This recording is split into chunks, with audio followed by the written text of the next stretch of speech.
L'affaire Natacha Kampusch, une évasion vers la liberté.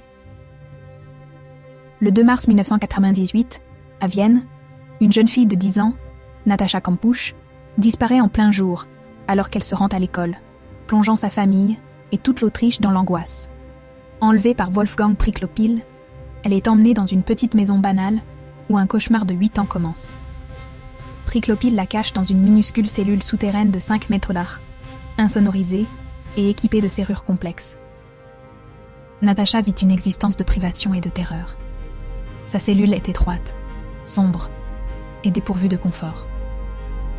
Les murs humides et froids l'enferment dans une solitude absolue, seulement brisée par les visites régulières de son ravisseur. Elle n'a ni lumière naturelle ni espace pour bouger librement. Les rares fois où Priklopil la laisse sortir, c'est pour accomplir des tâches ménagères ou endurer de nouvelles violences. Elle est constamment sous surveillance, et chaque sortie est une occasion pour lui de réaffirmer son contrôle et d'intensifier son emprise psychologique.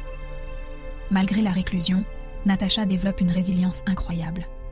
Elle se crée une routine pour maintenir un semblant de normalité et trouve des moyens de rester mentalement active, lisant les quelques livres disponibles et se concentrant sur des exercices intellectuels pour préserver sa santé mentale. Le 23 août 2006, une opportunité tant attendue se présente. Alors qu'elle nettoie la voiture de Priklopil, il reçoit un appel téléphonique et baisse sa garde. Natacha prend son courage à deux mains et s'enfuit, courant jusqu'à ce qu'elle trouve de l'aide.